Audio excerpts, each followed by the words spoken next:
And there he is then, the champion making his second defence there, Daniel Zaragoza, whom I certainly noted in the Moscow Olympics back in '80 when he defeated Britain's Ray Gilbody and Ireland's Phil Sutcliffe. So he's a southpaw stance then. And Valerio Nati, who's 32, he's very well known on the British scene, the EBU Bantamweight champion from 80 to 82 and the European featherweight champion from 87-88. So he's been around quite a lot, and he defended his championship against John Feeney and won that in Italy.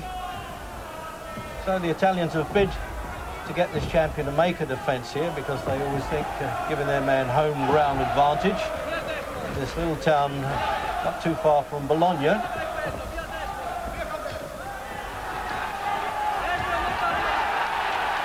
very confident fighter, Zaragoza, having been the distance with Jeff Fennick and then taken over his WBC Super Bantamweight Championship. That's the division now formed between Bantam and Featherweight.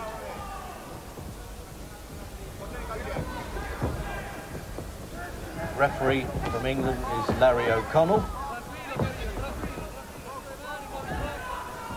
Have you seen Zaragoza before, Jim? No, this is the first time I've actually seen him box. I can see already that Nati is really fired up. He obviously, his first world title chance is a long time in coming. But he looks confident enough and he's really going for it. Boxing at home obviously going to help him. Yeah, he's not much of an away fighter, Nati. I remember his only previous bout away from home. He was knocked out by Barry McGuigan. But that was his last loss, and that was back in '83.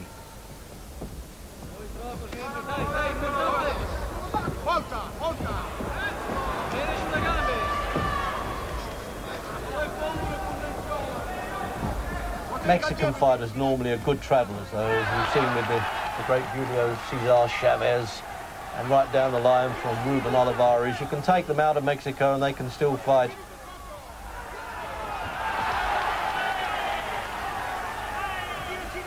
He's 30 years old, Zaragoza. He's no kid in this business. And he boxed like this in the Moscow Olympics and was surprisingly beaten on a very close decision not to get a gold.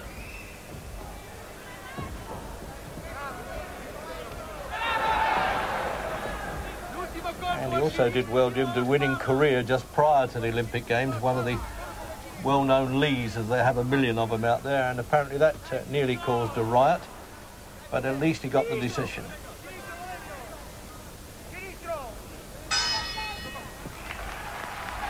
So not much more than a dinner gong, really, was it, to end that round? Just as well the crowd weren't on their feet baying for a bit of Mexican blood. So there's the rundown. As I say, a very experienced fighter, Nati, at 32, and you can tell by the looks that he doesn't get hurt too often. So into round 3. And it's just steady stuff, isn't it, from the champion Zaragoza, Jim? Nothing explosive, but confident. Yeah, some of his movements are a little bit disjointed. But he should be catching Nati a lot cleaner than he is catching him, I feel, because Nati's coming straight and he's not moving his head.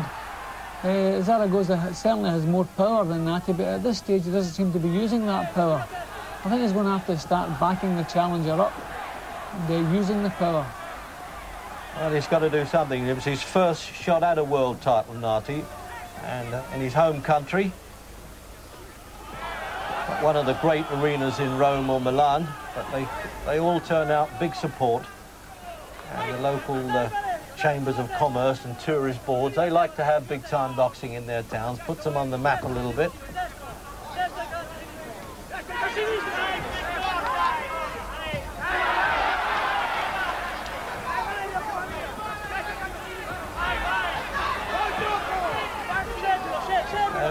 Zaragoza's not in, as I was saying, the Ruben Olivares class, Jim, or Chuchu Castillo, and certainly Chavez.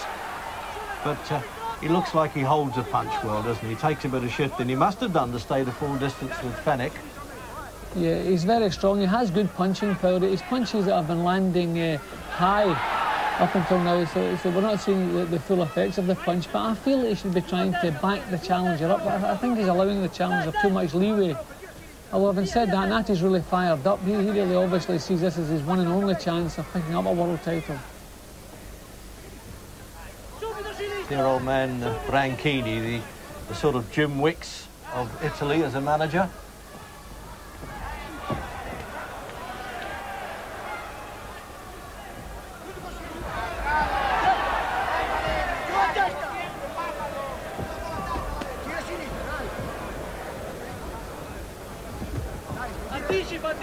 Good long arm puncher, the Mexican. Notice that he doesn't want to necessarily stand on top of the opponent. Uses the reach well.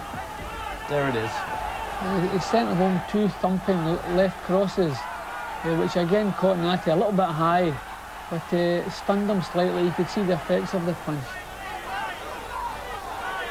Yeah, it looks like a bit of a pet punch, doesn't it? The old 1-2, the left and the right, but southpaw style. It's the left hand that does the damage there.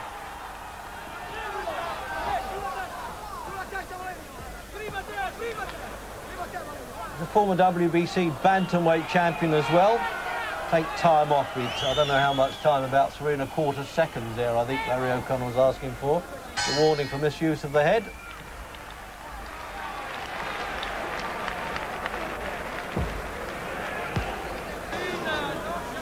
Oh, look at that quickly again there, Jim. Yeah, well, still plenty of aggression coming from the challenger. He's trying to back the champion back. They're really doing quite well. Into the fourth then. Zaragoza on top, all right. As I say, former WBC Bantamweight champion. He was held that in '85. He defeated Freddie Jackson of the USA for that. But he lost to Miguel Laura and now moved up to this division. So many titles to be won now between mini flyweights and featherweights. As I said before, Jim, I think Jimmy Wilde would have won about 20 championships if he'd have been fighting these days. Yeah, I think they've really gone over the score with all the weight categories and the 3 champions at every weight. It's obviously far easier to win a world title now than it's ever been.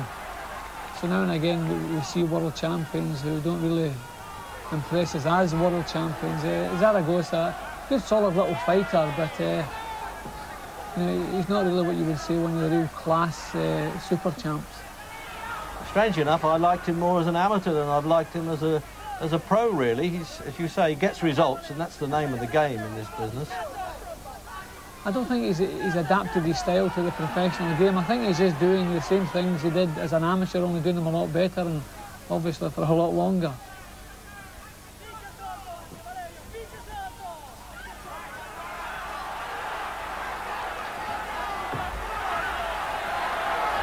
It's a good, brave stand there by Nati. He's knocking on a bit for this division. I mean, 30 is a great divide at all weights, but certainly in the lower weights.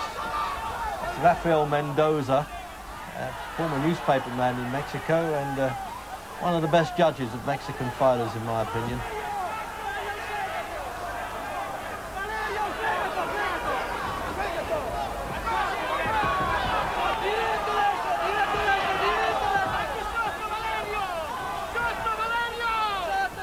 He's still using the long arm punch that it goes. He knows how to keep the Italian off. So I get the impression now the Italian's just pushing himself on. I think he's really feeling the pace now. He's just willing himself and he's making a lot of mistakes now he wasn't making earlier. He's not quite as compact as he was. He's still trying to back the champion up, but he's just losing that little bit of compactness he had earlier on. Yeah, he's been a pretty good fighter, nonetheless, as European champion. Nati defeated Billy Hardy in the 4th round back in '85. Danny Lee, Scotland, Steve Cleek, John Farrell. So the Britons haven't done too well with this fella. It took McGuigan to turn him over. As you say, Jim, first and possibly final fling for Nati, and he's giving it all a go.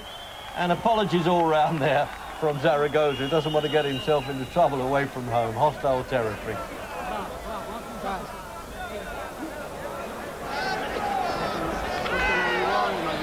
Well, now what can they do to wind this fellow up a little bit? In replay, Jim? You know, I felt that Nati was stumbling onto some punches in that round, losing his composure a little bit, but still putting up a very brave show, keeping himself in the fight and still keeping the champion under pressure.